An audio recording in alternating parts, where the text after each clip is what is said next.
What's up, everybody? Welcome back. We're here again. Another Film Club pick of the week, baby.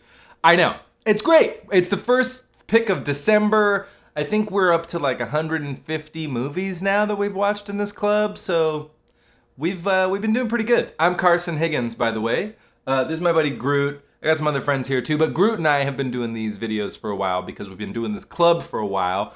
And if you are just finding us for the very first time because you love Hitchcock so much, there's a ton of movies that we've watched in this little club, and a lot of them are really fun and easy to find, easy to stream. Go follow Filmstruck Film Club if you want to be a part of the gang and watch the weekly picks every time.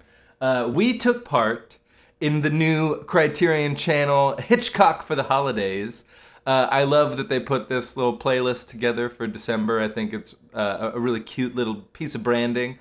But I'm not alone. I love Hitchcock. And I'm like super unversed in a lot of his films. I've seen a lot of the main ones, maybe you've seen Psycho and Rear Window and Vertigo and North by Northwest, maybe his Best Picture win, Rebecca.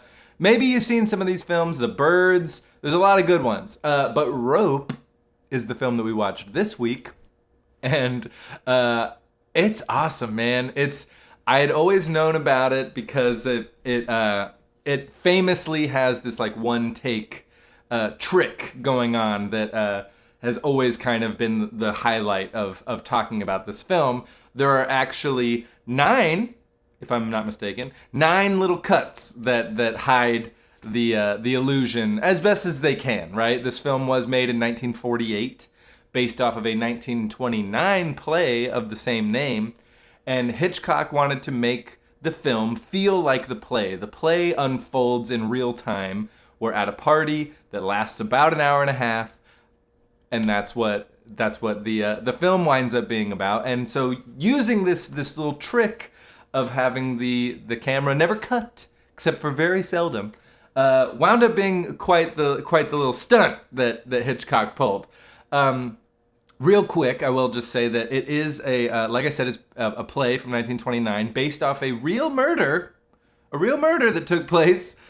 These guys, Leopold and Loeb, in 1924, really murdered somebody, I guess sort of similarly to this story. And it's been used in many ways. And what's kind of cool is over time, it's like people were doing the Leopold and Loeb story, and now they almost just are inspired by the film Rope. So it's kind of cool how these things continue to go. If you have no idea what I'm talking about because you didn't watch the movie, I don't want to spoil it for you. You should definitely go find yourself in front of a screen and watch Rope. It's an hour and 20 minutes long. It's suspenseful as hell. And the one-take nature of it really helps build that suspense. The tension's almost never broken. Now, we start the film. Before we even get into that, I do want to highlight one thing really awesome that I found out. So this film, we're dealing with someone has been murdered, and we'll get into the plot in a second. But the trailer for this film is perhaps the coolest trailer of all time, because in the trailer we see a pretty girl and a young guy talking on a bench in a park, and I'll just cut to the chase. He says he's got to go. He says goodbye. She lets him leave. And then we hear Jimmy Stewart's voice say, "That was the last time she ever saw David alive." And then we cut to Jimmy Stewart and he says, "That's the last time you will ever see him alive." And so they didn't show any of the film in the trailer. They just set it up because the very first shot in the film is David getting strangled by Philip and Brandon. So we know that he's dead right at the top. Arthur Lawrence, gonna name the man who wrote the script. You would know Arthur Lawrence. He wrote West Side Story and Gypsy. He actually worked a lot in the theater and with musicals. He wrote The Way We Were, the Barbra Streisand film. He's a pretty happening cat. And his one big gripe with this film was that Hitch, it's like I know the guy, Hitch, shows the murder at the top. Arthur Lawrence thought it would have been much more suspenseful if the audience was wondering the whole time if, in fact, there was a body in the box. And then if you watch the film kind of wondering, okay, if I didn't see the opening and I've just heard these guys talk about that they did it, I may start to wonder if there's also, oh my God, there's that great scene where the maid is clearing off the trunk that David is in, and we just linger on it for so long, right until she's about to open it. Oh, it's so good. But yeah, like it's just jam-packed full of great little visual tricks. I mean, there's the brilliant one where Brandon goes to just deposit the rope in the drawer in the kitchen, and it's one of those like swinging kitchen doors. And so we watch him go in and the door swings, and when it swings back again, we watch him put the rope in the thing, it swings again, and then boom, he comes out. And it's just like such a nice piece of choreography that the film is chock full of these awesome moments. It also is a little clunky sometimes because I didn't fully realize this, but it makes a lot of sense. It's Hitchcock's first Technicolor film, so that's one thing. But Technicolor cameras are humongous at this time. It's like way bigger than like an IMAX camera. This thing is a cumbersome, heavy son of a bitch. And so to get it to move around the amount that they do in this film is a feat unto itself. But they also had to build the set in such a way where the walls could be wheeled in and out, because these takes, if you watch the film, they're up to 10 minutes long, these takes, because the film in the magazine was only ever capable of filming 10 minutes. That's how long the film reel was. So some of the takes are shorter. They're like 5 minutes or whatever. But for the majority, it's like we're dealing with like 8 to 9 minute, sometimes 10-minute takes. And so this big behemoth of a camera is whipping around. I guess even like one of the camera people got his foot run over and broken in the middle of a take. And they had to like gag him and like get him out of there so he didn't ruin the take. And apparently that take is in the film. I don't know which one, so don't ask, but it's in there somewhere. It's a great cast, honestly. Sometimes they're like having to be all on top of each other because the aspect ratio is like one of those little squares, right? So sometimes we have to fit everyone in the little square. And so every once in a while you can kind of really get the flavor of the play that originated this story. It does feel like a play sometimes. I really wish that they would do this more often.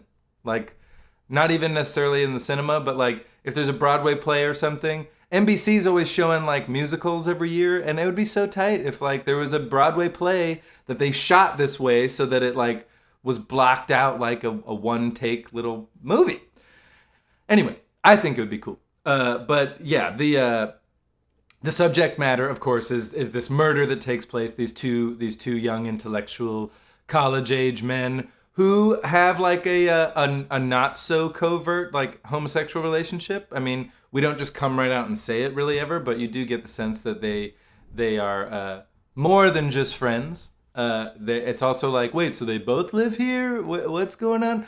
I guess, yeah, it's like it in the play. I guess it was more expressly shown or said that they are in fact like a couple, and it's like one of the reasons that the film was actually banned in parts of the country when it came out in the late 40s.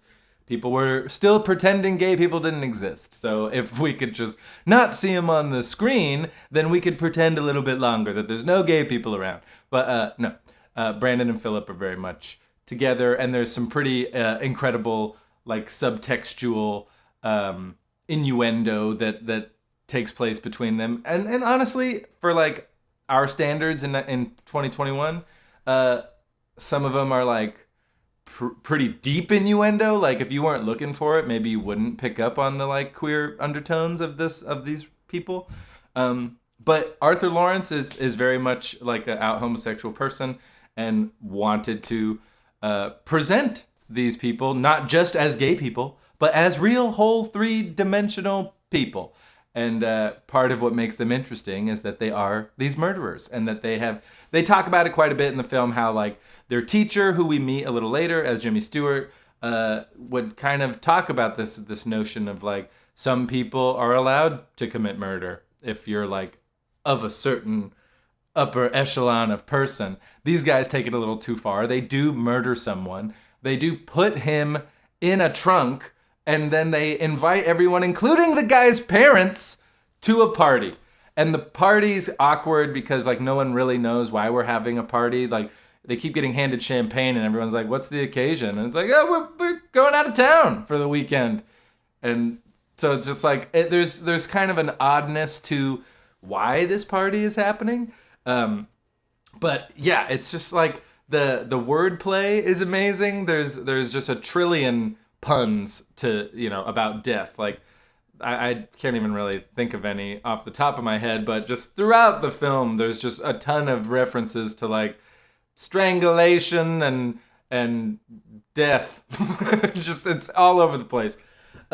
But yeah, once Jimmy Stewart, their teacher, does arrive, and Brandon's kind of like a little too eager to let him know what they have done, as the kind of information comes out and the party unfolds and everyone's waiting for David. It's great whenever they're waiting for David and like we'll just show the trunk that he's in and they're all talking about where he could possibly be, and it's like, he's right there! What do you mean?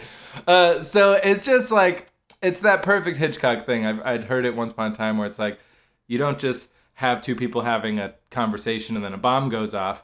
You show the audience that there's a bomb under the table, and then you have these people having this pedestrian conversation, and the audience is the one feeling all the tension because they know there's a bomb under the table. So like, we know that David's in the trunk, and there's that awesome like where the little piece of rope is hanging out, or like I said earlier, when the maid is about to open the thing. There's just all of that dramatic irony that's put on us, and it's used to great effect. I clearly, if you haven't noticed, really got a lot out of this film and really enjoyed it. I think it's like one of my favorite Hitchcock movies. It's just very, very watchable. And even though the camera thing is very much a gimmick, it's a very successful gimmick. The one take nature of it is, it's just very, very convincing and winds up dramatically being a very worthy format for the story. It keeps us right in the tension longer. And so, yeah, I don't want to take up any more of your time. It was a great movie. You should watch it. And if you do watch it and you do enjoy it and you haven't seen some of those other Hitchcock films that I mentioned, just slam them on, man. Just fucking go for it. Watch all the Hitchcock you possibly can. The guy's a really good visual storyteller. Doesn't always need to tell you shit. He knows how to show you shit. And man, he's just better than everybody. So yeah, don't have much else. I mean, there's clearly more to say about this film, but I've already taken up too much of your time. We'll have another pick. Be on the lookout. It's coming tomorrow. And Groot and I are always excited to hear what you guys think of the film. So let us know what you thought of Rope. And if there's anything that you're looking forward to, maybe we could get on the docket and we could watch it together. So yeah, much love. Hope you're enjoying, the last month of 2021, baby. Oh my God, where does the time go? Yeah, I'll talk to you guys later. Have a great day.